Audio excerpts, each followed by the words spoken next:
Central Vista project पर रोक लगाने के लिए सुप्रीम कोर्ट में दायर याचिका आज खारिज हो गई।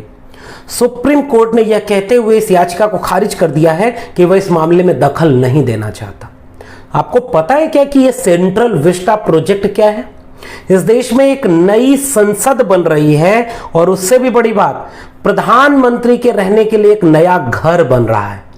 इस पूरे परिसर को मिला करके जो प्रोजेक्ट है उसे सेंट्रल विस्टा प्रोजेक्ट कह रहे हैं और इसकी अनुमानित लागत 13,450 करोड़ रुपए से लेकर के 20,000 करोड़ रुपए तक बताई जा रही है।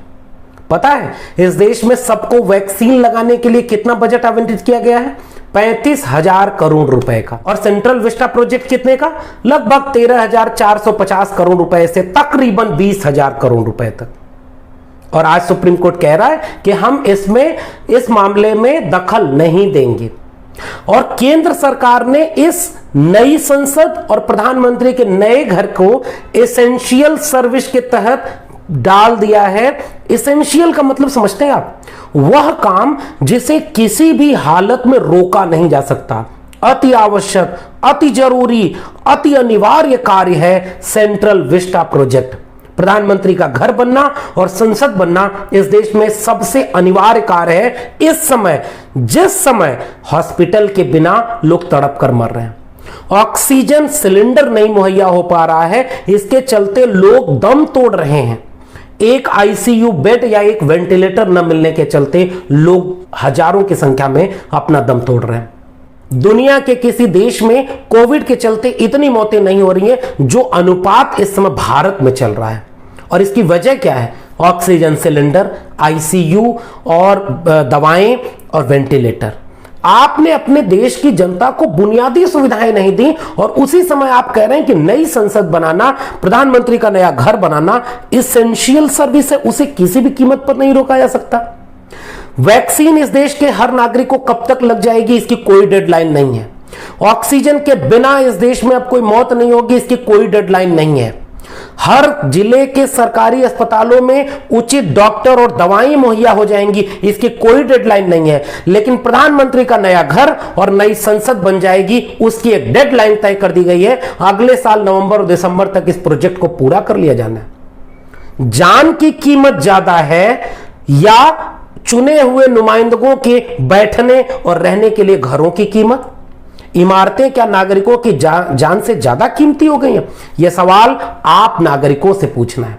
विपक्ष लगातार सवाल उठा रहा है। दुनिया के देश लगातार इस पर पत्र पत्रिकाओं में प्रधानमंत्री मोदी और भारत की केंद्र सरकार के खिलाफ लिख रहे हैं। CNN लिख रहा है कि 1.8 बिलियन डॉलर खर्च किया जा रहा है पार्लियामेंट और अपना घर बनवाने में, जिस समय लोग तड़प तड़प कर मर रहे हैं। डेली मेल लिख रहा है कि यह प्रधानमंत्री अपने प्राथमिकताओं को भूल गए हैं और ऐसा लगता है कि प्रधानमंत्री आत्ममुग्ध हो गए हैं। छवियां चमकाई जा रही हैं साहब। लोग जान से हाथ धो रहे हैं, अपनों को खोते जा रहे हैं।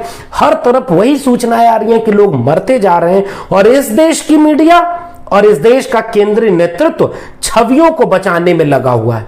मीडिया क्या कह रहा है कि मोदी जी की छवि पर कुछ आंच ना आए।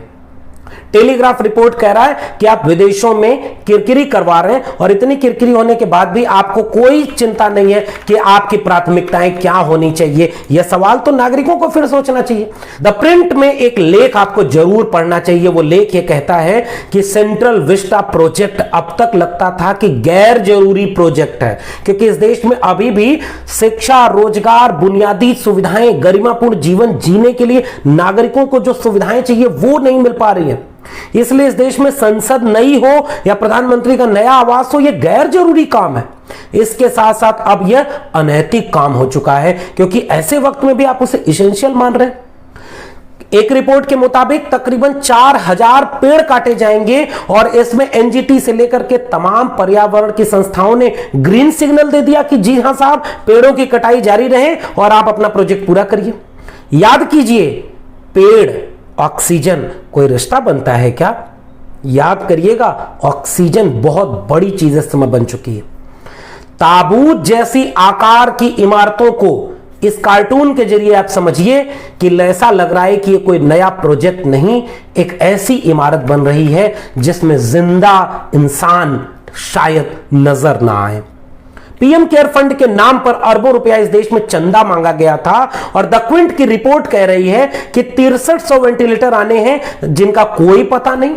दावा यह किया गया था कि पीएम केयर फंड से 50,000 वेंटिलेटर नए बनाए जाएंगे, उनकी कोई सूचना आपको मिली क्या?